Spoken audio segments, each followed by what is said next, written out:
Both Xbox and PlayStation 5 are amazing consoles that we enjoy playing every day. However, they both have their unique strengths and weaknesses. And that's precisely why today we are going to take a look at 10 things Xbox does better than the PlayStation 5. Super players.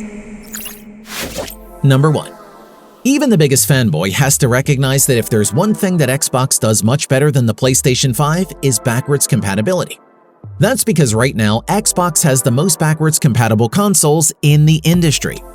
PS5 just sucks at backwards compatibility. For example, now with a PlayStation 5 you can play most PlayStation 4 games. Not all, but the vast majority. And that's all. If you want to play games from previous releases, say PlayStation 3 or PlayStation 2, you will have to use their streaming service PlayStation Now. If you don't know what it is, it's because it's useless and nobody uses it. It's just really bad. On Xbox, things are very different. Of course, you can play all of this generation's games, but also all of last generation's games, namely Xbox One games. And to top it all off, a lot of very important titles from Xbox 360 and even from the original Xbox. We're talking about 4 generations of consoles in one box. And not only that, but as games are emulated, they tune them up, and in some cases, they add more frames per second. They improve the resolution. It's basically like having free remastered versions of your old games. Anyway, Xbox is a hell of a lot better than the PlayStation 5 when it comes to backwards compatibility. Number 2. Another aspect in which Xbox has a lot of advantages over the PlayStation 5 is sharing media. Whether it's photos or videos of the games you're playing, Xbox makes it really easy. What's the point of capturing images if you can't show them to anyone? Nintendo Switch and PlayStation let you share them on Twitter or via a USB stick, or by connecting the Nintendo Switch to a computer. I mean, no one has time for that. And yes, Sony is working on getting the PS5 updated, but if you have the Xbox mobile app, all the screenshots you take on your console appear on your device, and from there you can share them wherever you want. It's extremely easy, extremely practical, and it's incredible that the other consoles won't allow you to do that. Number 3. The Xbox outperforms PlayStation 5 in power, and that's just facts. Specifically, the Xbox Series X, which we all know is more powerful than the PlayStation 5. But this spec war wouldn't make sense if it wouldn't be reflected in the games while playing. And in this case, on Xbox, it does make the difference. Multi-platform games look better on Xbox, and we're talking about the most played ones like Call of Duty, Assassin's Creed. On the PS5, it is common to see games with an upscaled 4K resolution that is not native 4K. Even games in which the resolution is dynamic. Typically on the PS5, they tend to run at lower resolutions most of the time. Even the one big thing that the PlayStation 5 had going for it, namely its super fast storage, has been proven to be mostly hype. We've seen that in multi-platform games, the PlayStation 5 barely gives them a 2 or 3 second head start. But overall, they almost always take the same loading times, and in fact, in many cases, Xbox beats the PlayStation 5 in load times.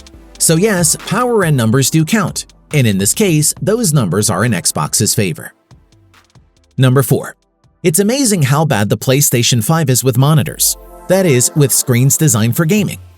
For example, the Xbox Series supports a lot of things that the PlayStation 5 does not.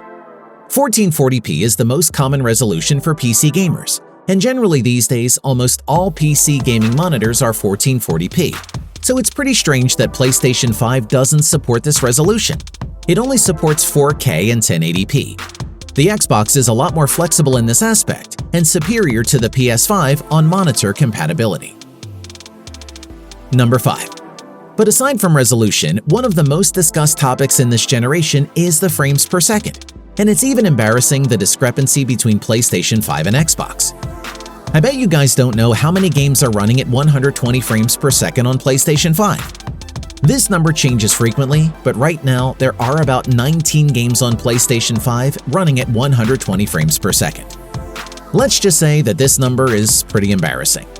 To put it more into context, do you know how many games run at 120 frames per second on the Xbox Series X? More than 86 and growing. Number 6. Quick Resume. It's the most awesome feature of any of the new consoles, period. It gives you the ability to pause multiple compatible games at the same time without having to start them from the beginning with all of their respective loading screens. You can be playing one game and in a matter of seconds, resume another game in the same spot that you left it. This feature is just amazing and one of the things you missed in the moment you play with a PS5. Number 7. Okay, this is maybe a controversial point, but one of the things that Xbox does better than the PlayStation 5 is that it uses batteries. That is, disposable non-rechargeable batteries. If you have a DualSense, which is an amazing controller by the way, and its inner battery is damaged, what are you going to do? Over time, all batteries degrade, and the more you use them, the faster they're going to degrade. So when that happens, you only have two options: attempt to disassemble it and repair it, or just buy a new one. On Xbox, you can use replaceable rechargeable batteries and problem solved. Number 8. One of the things that Xbox has been doing much better than PlayStation and Nintendo is its hardware. And yeah, if you had an Xbox 360, you may have some bad flashbacks from the past. But starting with the Xbox One, Xboxes are built like tanks. Those consoles can take anything. Xbox One, Xbox One S, Xbox One X are extremely quiet consoles that virtually never get damaged. I'm not going to say that one has never been damaged because that's a lie, but compared to the PlayStations, they are much stronger and, to top it off, much quieter. The story repeats itself with these new Xboxes as well. The X series is much quieter than the PlayStation 5, and the S series is on a similar level. Also, you don't hear about drift on Xbox controllers as you hear people complaining on PS5 and Nintendo Switch. So yeah, Xbox learned how to make good hardware, much more durable, much quieter, and with no drift. Number 9. No one, absolutely no one, does services better than Xbox. From Xbox Live to the famous and universally loved Game Pass, there's nothing like Xbox's services. They're the best gamer-centric services in the industry. Just imagine a person who enters the world of gaming, or a parent who buys the console for their children, who doesn't own a single game. And instead of buying 2 AAA games, they can buy a year of Game Pass and play hundreds of games all year long. That includes all first-party titles like Halo, Forza, and whatever Microsoft brings on the future, they'll be on Game Pass on day one. PlayStation is trying to come through with their PS Plus collection included with a standard PS Plus subscription. And in fact, it has some pretty good games. But as good as they are, you can compare 5, 10, 15 games to 200 games. And we're not even talking about xCloud that lets you play all of those games remotely. Let's just leave it as it is. So yeah, we're in the age of services and Xbox is the best at it. Number 10. And finally, one advantage that Xbox has over the PlayStation 5 that it's doing much better is that it's future-proofed. If you look at everything happening with gaming services, about games as a service, about being the Netflix of video games, Xbox is already the Netflix of video games today. And on top of Xbox Live, Game Pass, xCloud, Xbox currently has more than 22 studios working to create games for their consoles. Awesome studios like Bethesda, id Software, and Playground Games. Yes, in the big picture, Xbox's future is much more promising than PlayStation 5. PlayStation is pushing the old console model of selling games and selling consoles, and that model won't exist anymore. Yes, maybe Xbox isn't the console of the present, but it may just be the console of the future. Super players.